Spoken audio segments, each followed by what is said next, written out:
Assalamualaikum warahmatullahi wabarakatuh. Selamat pagi teman-teman semua. Berjumpa kembali dengan saya Koko Bobby di channel YouTube saya Koko Bobby. Ya, dalam video kali ini saya ingin mengangkat sebuah topik yang berjudul memanfaatkan energi negatif untuk mewujudkan impian. Memanfaatkan energi negatif untuk mewujudkan impian. Kalau Anda sudah nonton video-video saya yang sebelumnya, dari yang pertama sampai yang terakhir, Anda akan melihat banyak video ngomongin tentang manifestasi, mewujudkan sesuatu yang belum ada menjadi ada dengan cara berpikir positif, berperasaan positif, berafirmasi yang positif, visualisasi yang positif seakan-akan sudah terwujud. Semuanya mengandalkan hal-hal yang positif, positif, positif. Harapannya agar impiannya terwujud.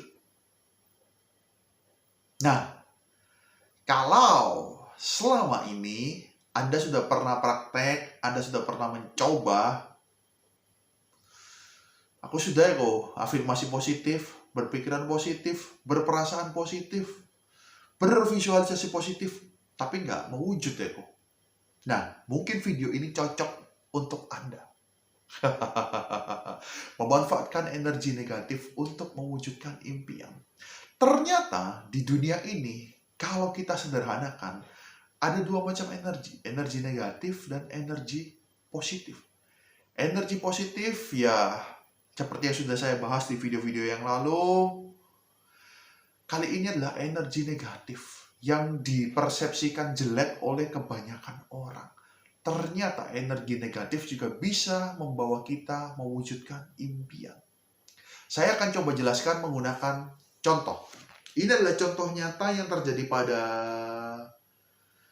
sahabat saya dan keluarga saya sendiri. Nyata. Contoh yang pertama adalah seorang cowok berpacaran dengan seorang cewek. Namanya orang pacaran tujuannya kan pengen menikah. Nah, sampai satu hari si cowok ini memberanikan diri untuk melamar pada orang tua si cewek. Harapannya tentu saja diterima. Tapi, tahukah Anda apa yang terjadi? Ketika si cowok menyatakan keinginannya untuk menikahi si cewek ini, si cowok ini yang pertama dimaki-maki, dijelek-jelekan, dihina oleh orang tua si cewek. Apa alasannya? Karena si cowok ini miskin, gak punya duit banyak.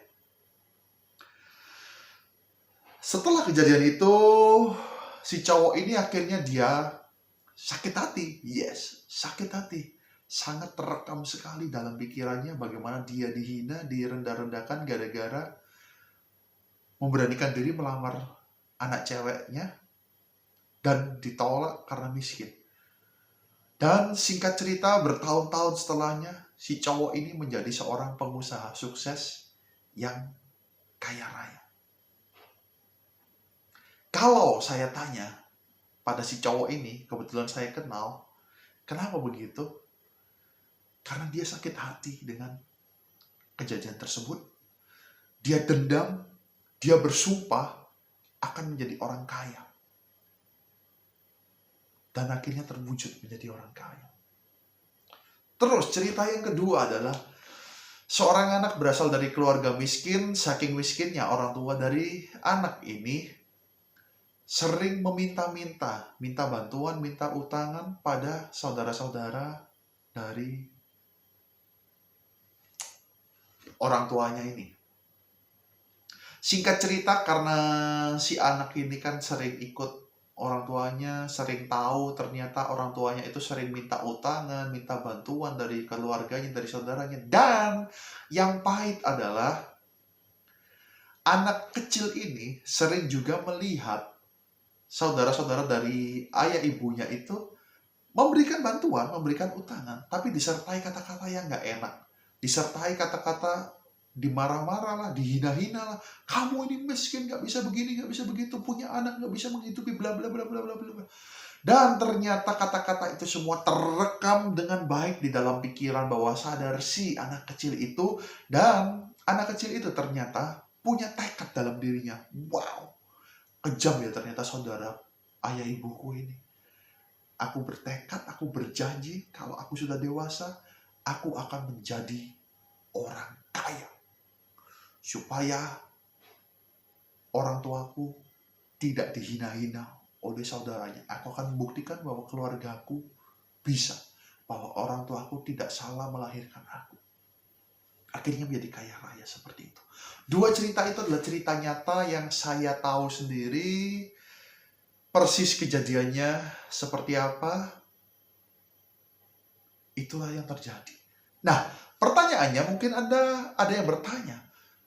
Apakah semua orang yang dihina-hina, diinjak-injak harga dirinya, diremehkan seperti itu, pada akhirnya menjadi orang kaya raya? Saya jawab, tidak. Tidak semua orang yang diperlakukan seperti itu akhirnya menjadi orang kaya raya.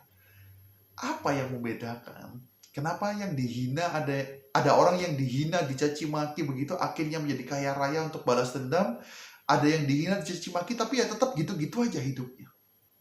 Yang membedakan adalah respon dari setiap orang itu. Ketika mereka menerima hinaan, menerima cacian, menerima kata-kata yang gak enak, apa yang ada di dalam pikiran kita? Apakah kita menjadi drop? Waduh, iya ya, memang aku goblok ya. Memang aku ini ditakdirkan untuk miskin. Memang aku ini, ya, balung kere. Memang gak bisa kaya raya. Ya wis lah, memang aku goblok, memang aku miskin. Ya udah bagaimana? Atau kita sakit hati, kita dendam, amarah, marah, lalu kita arahkan semua energi-energi negatif itu pada hal-hal yang membangun. Yaitu contohnya, oke, lihat ya, kamu hari ini kaya raya bisa ngomong begitu pada aku. Aku akan buktikan 5 tahun dari sekarang aku akan menjadi orang kaya raya dan aku buktikan aku bisa menjadi lebih kaya dari kamu hari ini. Respon kita yang bagaimana? Seperti itu. Makanya kalau hari ini Anda sudah mencoba cara-cara yang positif, visualisasi, afirmasi, bla bla bla bla, yang positif dan belum berhasil, coba lihat kembali hidup Anda. Apakah Anda termasuk orang yang sering diremehkan, dicaci maki, dihina-hina seperti itu? Ketika Anda mendapatkan hal itu semua, cemoohan itu semua, jangan malah mengasihani diri Anda sendiri. Munculkan amarah itu, lalu arahkan pada hal-hal yang membangun. Yang artinya, dendam itu, sakit hati itu, akan menjadi bahan bakar Anda untuk menuju pada kesuksesan. Karena contohnya bukan cuma 1-2, sudah banyak orang yang mengalami hal-hal seperti itu. Terus satu pesan saya yang terakhir, kalau ada dari Anda yang nonton video ini pernah mengalami kejadian seperti itu, boleh di-sharingkan ya di komentar di bawah video ini. Dan satu saran pesan saya untuk Anda adalah, kalau sudah sukses, sudah kaya raya, gara-gara energi negatif, belajarlah untuk memaafkan mereka. Orang-orang yang dulu pernah menghina Anda, pernah mencaci maki Anda, mengata-ngatai Anda, maafkan mereka.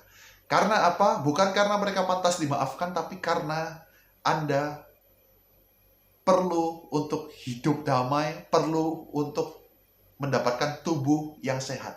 Karena namanya energi negatif, meskipun dia bisa menjadi bahan bakar menuju kesuksesan, tapi dia tetap mempunyai daya rusak terhadap tubuh kita. Oke? Hanya ini yang bisa saya sampaikan tentang topik hari ini, memanfaatkan energi negatif untuk mewujudkan impian. Semoga bermanfaat bagi Anda. Syukur-syukur bisa dipraktekkan dalam hidup Anda ya. sehingga nggak cuma jadi pengetahuan. Terima kasih sudah nonton video ini. Apabila ada kata-kata yang salah, mohon dimaafkan. Nggak ada maksud untuk menghina siapapun, merendahkan siapapun. Hanya niat untuk berbagi pada Anda melalui YouTube. Wassalamualaikum warahmatullahi wabarakatuh. Terima kasih sudah nonton video ini. Sampai jumpa di video selanjutnya. See you!